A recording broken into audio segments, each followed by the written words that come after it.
Marcos capítulo 8. Naqueles dias, quando outra vez se reuniu grande multidão, e não tendo eles o que comer, chamou Jesus os discípulos e lhe disse: Tenho compaixão dessa gente, porque há 3 dias que permanece comigo e não tenho o que comer.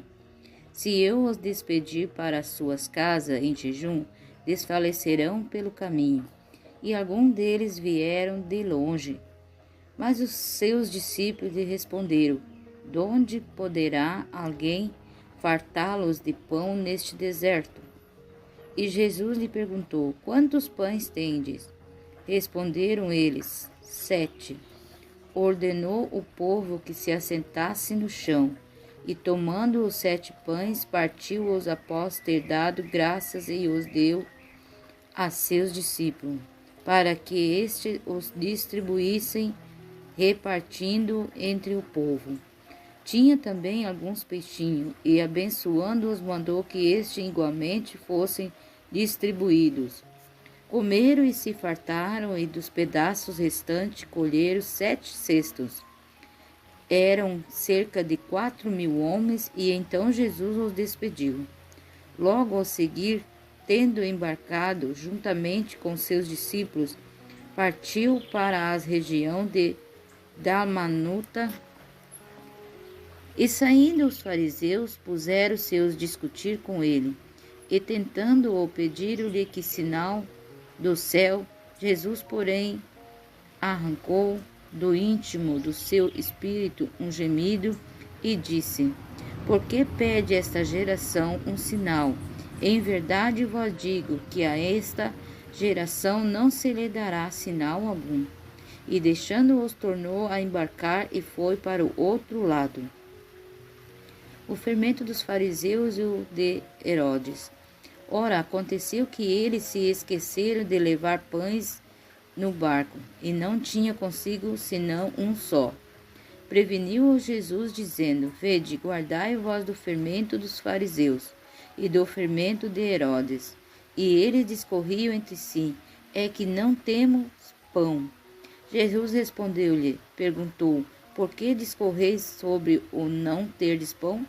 Ainda não consideraste nem compreendeste, tendes o coração endurecido? Tendo olhos, não vedes?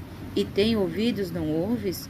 Não vos lembrais de quanto parti os 5 pães para 5.000, e quantos cestos cheios de pedaços recolheste?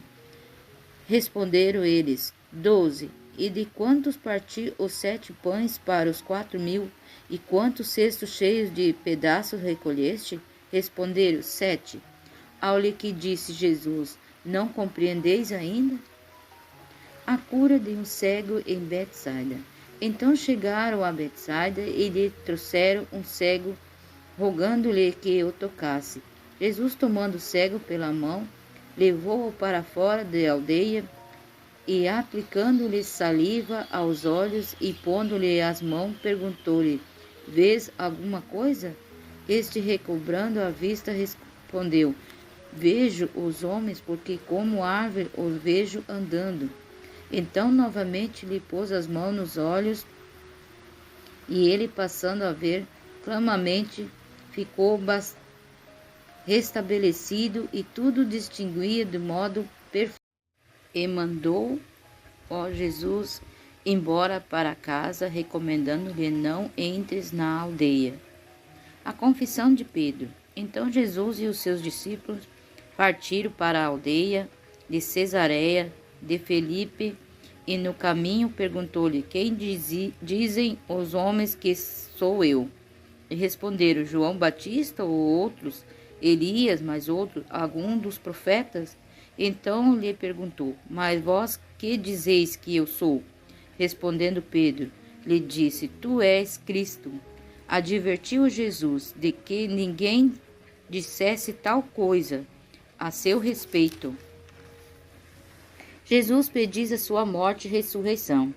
Então começou ele a ensinar-lhe que era necessário que o Filho do Homem sofresse muitas coisas, fosse rejeitado pelos anciãos, pelos principais sacerdotes e pelos escribas, fosse morto e que depois de 3 dias ressuscitasse. E isso ele expunha claramente, mas Pedro, chamando-o à parte, começou a reprová-lo. E Jesus, porém, voltou-se e, fitando os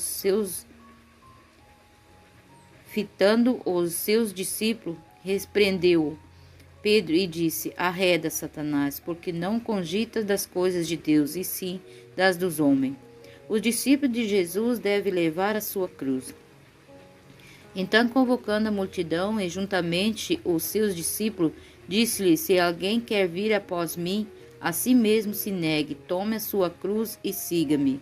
Quem quiser, pois, salvar a sua vida, perdê-la-á. E quem perder a vida por causa de mim e do Evangelho, salvá-la-á. Quem aproveita ao homem ganhar o mundo inteiro e perder a sua alma? De que daria o homem em troca da sua alma? Porque qualquer que nesta geração adúltera e pecadora se envergonhar de mim e das minhas palavras, também o Filho do Homem se envergonhará dele, quando vier na glória de seu Pai com os santos anjos.